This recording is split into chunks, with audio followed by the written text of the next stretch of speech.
दूर कहीं से एक सुरीली सी आवाज आ रही है।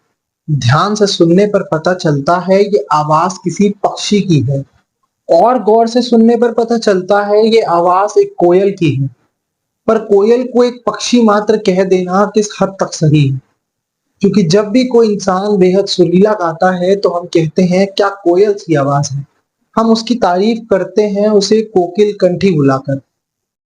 पर यहाँ पर हम एक इंसान की उपमा एक पक्षी से कर रहे हैं। उपमा से याद आया, उपमा बेहद स्वादिष्ट व्यंजन है। कुछ लोग इसे पोहे का भाई भी बुलाते हैं। वापस लौटते हैं अपनी कहानी की तरफ। कहानी चल रही थी कोयल की। किसी को कोयल बुलाने पर वो बुरा नहीं मानता, पर वहीं हम उसे कौवा कह दें तो लोग बुरा मान जाते हैं, क्योंकि कौवा रंग भेद को बढ़ावा देता है। हमारे समाज में वैसे ही बहुत सारे भेद हैं। रंग भेद हमारे समाज का दुश्मन है। यूं कहें शत्रु है। शत्रु से याद आया, शत्रुघ्न को बुलाया जाता है। शत्रुघ्न सिन्हा बॉलीवुड के बड़े नामचीन अदाकार हैं। उनके घर का नाम रामायण है। उनके 3 बच्चे हैं, लव, कुश और सोनाक्षी सिन्हा, जिनके बारे में कई लोग जानते हैं। उनके घर का नाम रामायण है। रामायण से याद आता है, रामायण में एक राम थे। राम के साथ थी सीता। सीता से याद आया, सीता और गीता में हेमा मालिनी का डबल रोल था।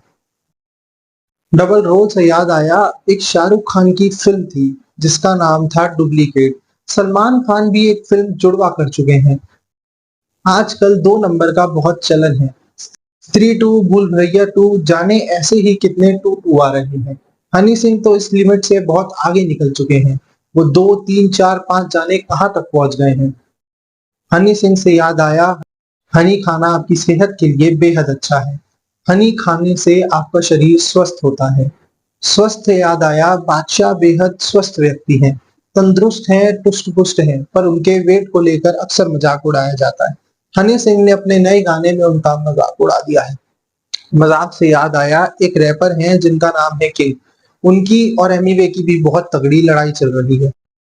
हम कोयल की मीठी आवाज से निकले थे और सोचिए कहाँ तक आ गए हैं। कोयल जैसी मीठी आवाज तो लता मंगेशकर की होती थी। अब जो ये रैपर वैपर गाते हैं, इसे तो हम कौवे की आवाज कह सकते हैं। अब किसी को कौवा कह देना भी समाज में लड़ाई झगड़े का माहौल पैदा कर सकता है। पैदा करने से याद आया, दीपिका पादुकोण के घर एक बेटी पैदा हुई है। बेटी को लेकर याद आया, कपिल शर्मा ने एक बार बेटी को लेकर एक बात कही थी। वो बात हम यहाँ पे नहीं बता सकते। बात से याद आया कि आप मेरी बात इतने ध्यान से क्यों सुन रहे हैं?